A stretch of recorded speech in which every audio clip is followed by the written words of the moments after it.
Welcome, everyone, to the Tethys Shipyards.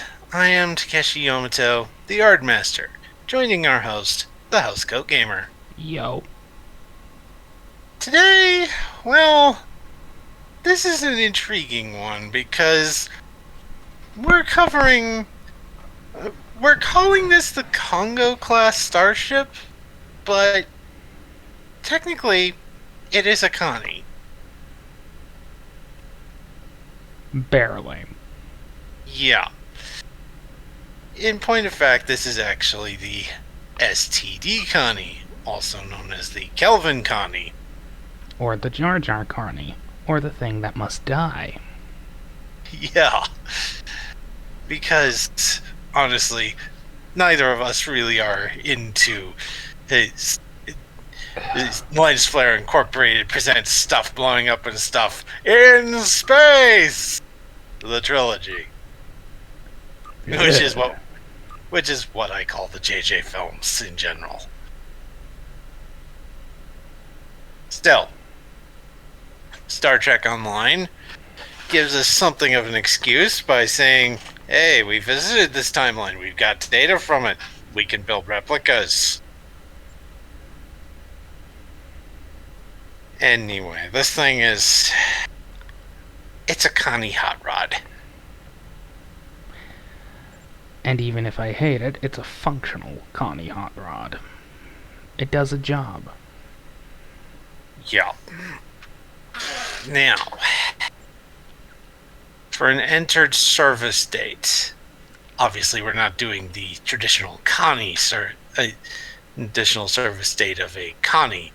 Instead, we're giving this thing a 24/11 launch date because, well, like Ron said, it's a replica built when Starfleet visited. Designed when Starfleet visited the Kelvin timeline during the events of Agents of Yesterday. In fact, we might push the date backward a little bit, like give them some time to actually build a working model. So, like, maybe 2413.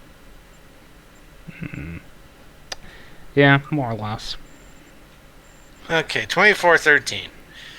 Now, Apologies, I am having a bit of morbid fascination by cycling in the... yeah.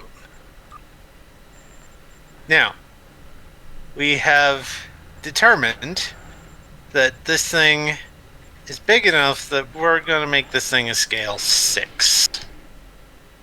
So, combine the available system points with the launch date, and we're going to give this thing 62 system points.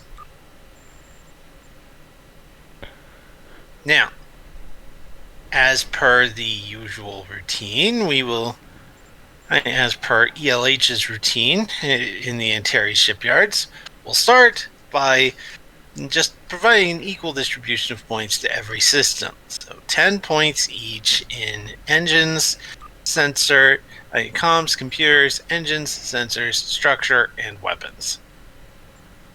This gives us 2 points left to distribute, and then we can start making adjustments.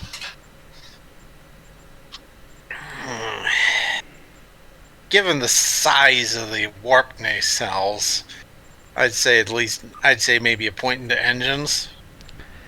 Yep. Though, to be fair, they can be shrunk down. Yeah. Still, those things are huge. Yes, they are in fact the size of a Constitution-class starship. Yeah. So, one more point.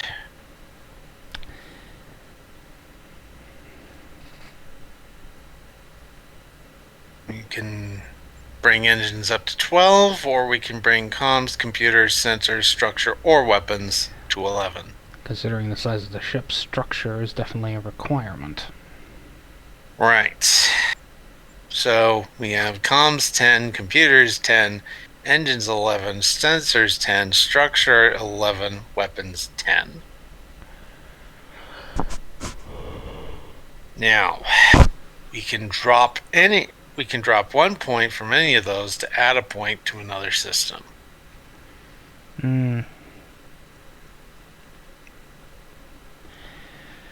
Depending on the alpha or beta configurations, that being the original idiocy or the beyond idiocy, respectively. Yeah. We will give you some leeway in that regard and allow you to go up and down as necessary. After all, this thing has more phasers and presumably torpedo launchers than, well, the standard subtype.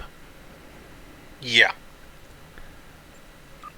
We'll leave it as is, but you can take the sheet that I'm doing, make a copy, and make adjustments. Indeed. Now, in the sheet that I'm making, I will mention, I only have the image of the original type available in the document. That's because when I went to upload the second one from the wiki, the image of the refit type from the wiki, it didn't take. It said that there were problems with the URL. Oh well, what can you do? Anyway, now we get to departments. Engineering is probably going to dominate. Right, +2 to engineering. Now we can put 1 into command, con, security, science, or medicine. Command. The original version of this was a command cruiser. Yeah, +1. +1 to command. Alright, talents.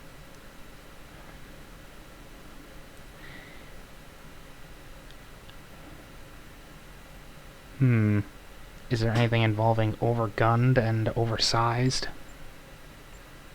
Let's see. Let me take a look at some of the different weapons. There's there's a few different things involving weapons. I'll look through them and read them. Okay, first up, there's adaptable energy weapons. I covered this in an earlier one.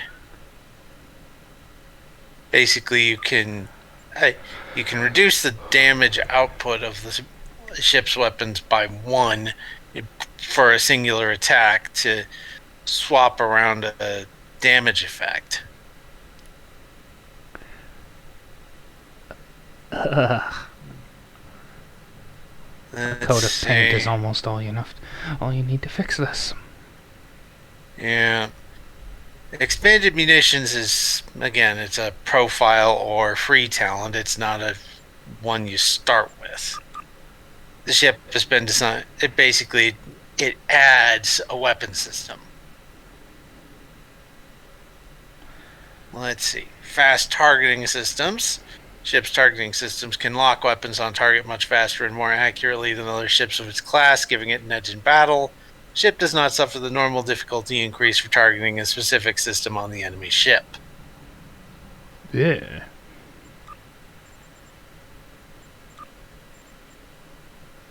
Yeah. Yeah. But, yeah. Fast targeting systems is an option. Let's see. Scroll down. Independent phaser supply, maybe not.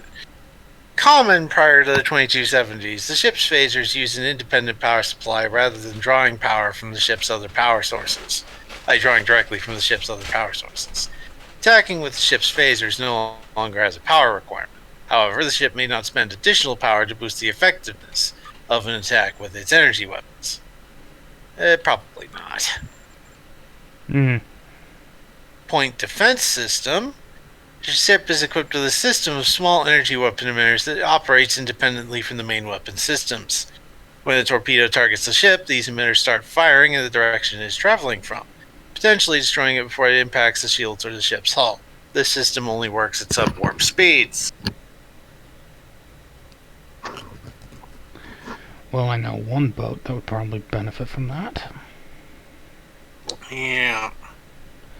The ship is considered to have cover 2, 2 challenge dice worth of cover against torpedo attacks.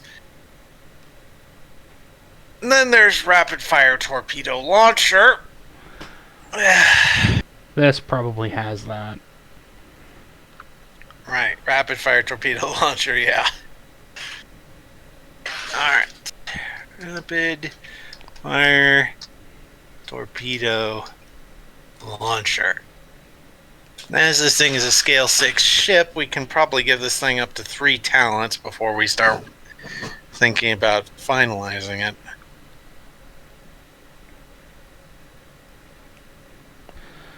Okay. Enhanced sensor systems, most probably. Right. So there's 2 different types of enhancing the sensors. There's advanced sensor suites. Basically, unless the vessel sensors are among the most sophisticated and advanced available in the fleet. Unless the ship's sensors have suffered one or more breaches, whenever a character performs a task assisted by the ship's sensors, they may reduce the difficulty of the task by 1 to a minimum of 0. That is certainly a good option. The second one is high-resolution sensors. The vessel's sensors can gain large amounts of accurate data, though they are extremely sensitive. While the vessel is not in combat, any successful task that is assisted by the ship's sensors gains 1 bonus momentum.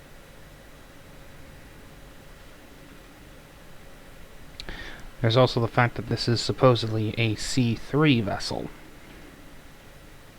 Yeah. Command, control, communications.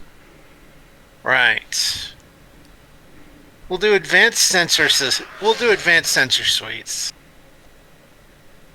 Advanced sensor suites. And there is a talent specifically for a C3 ship. Let me find it. Here we go. Command ship.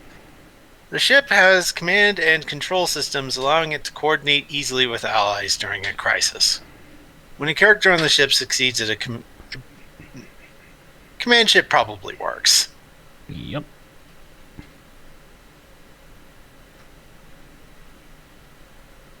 Okay. I'd say maybe we could add 1 more talent, but I think that's good. Players can add the talents at their own recognizance. Yeah, plus there's profile talents and free talents. Now, weapons. We may need to invent a new weapon system. Let's be perfectly honest here.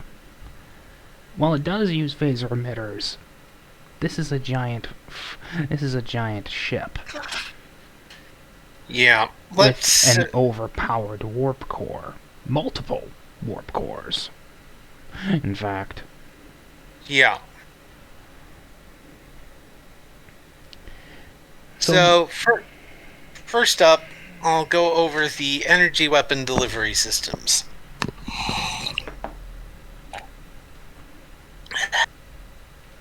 We have 4, and because of the era, we should have access to all of them. First is cannons, which were introduced in the 21st century. The 23rd century gave us banks.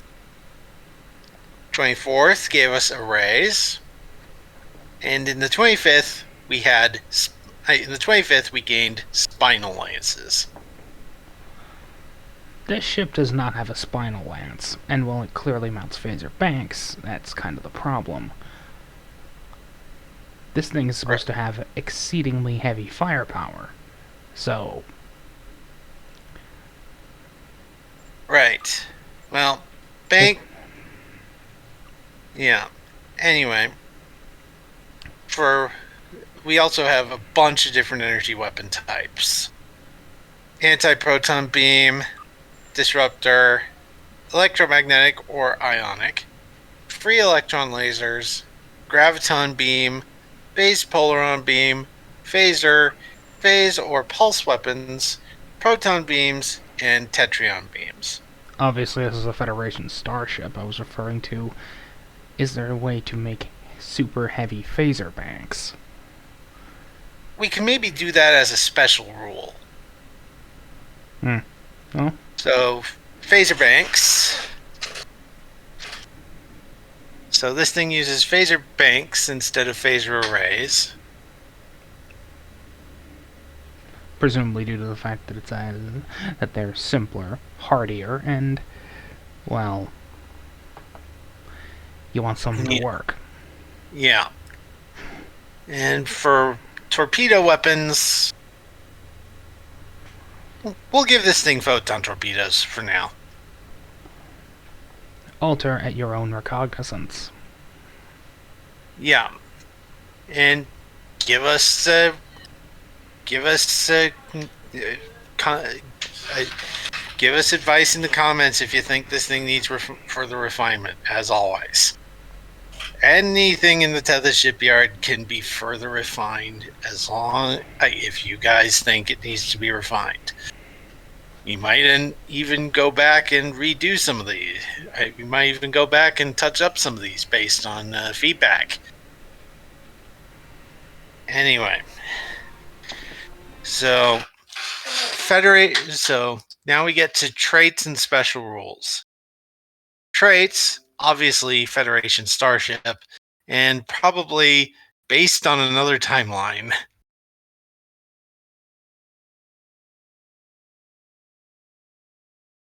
And what exactly would that rule imply? That's not a rule. That's just a trait. A trait is like a descriptor. Now, Special rules. Special rule. All right.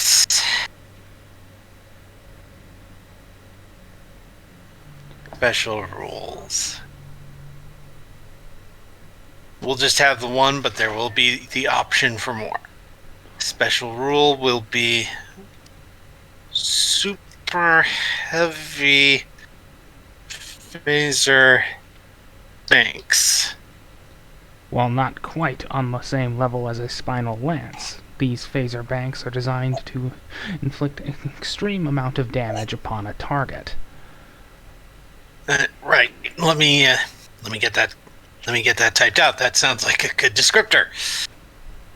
While not on the level of a spinal lance, the Congo's phaser banks are designed to deliver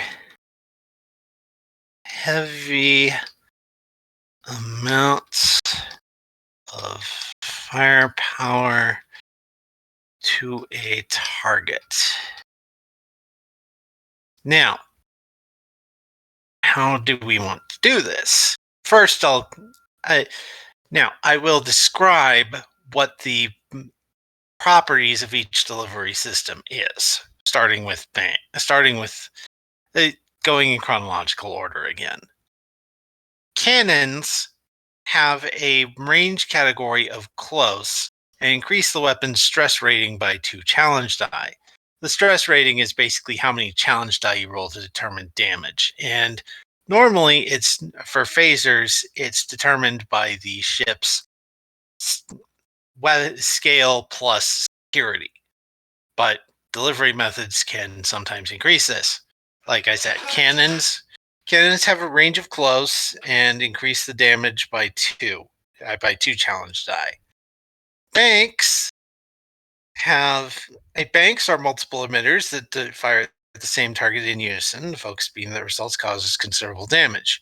Banks have a range category of medium and increase the weapon stress rating by 1 challenge die. So half that of a cannon, but still a decent increase. Arrays, long strips of linked emitters. Arrays have a ranged category of medium, and when the attack is declared, the attacker may choose to grant either the area or spread weapon effect to the attack. And finally, spinal lances. The difficulty to hit a target with a spinal lance is increased by 2 because you have to line up the bow. And they have a range category of long and increase the weapon stress rating by 3 challenge die.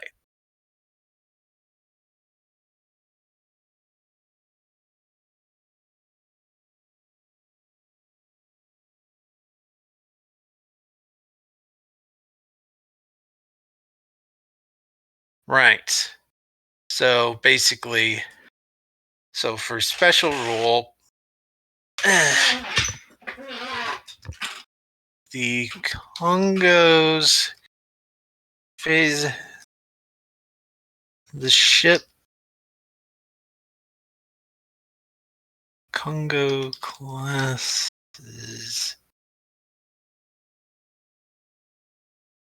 phaser banks are designed to deliver heavy amounts of firepower to a target.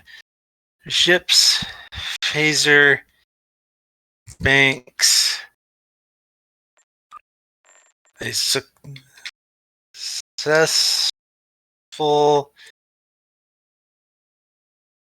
attacks with the Congo's phaser banks deal an additional 2 challenge dice worth of stress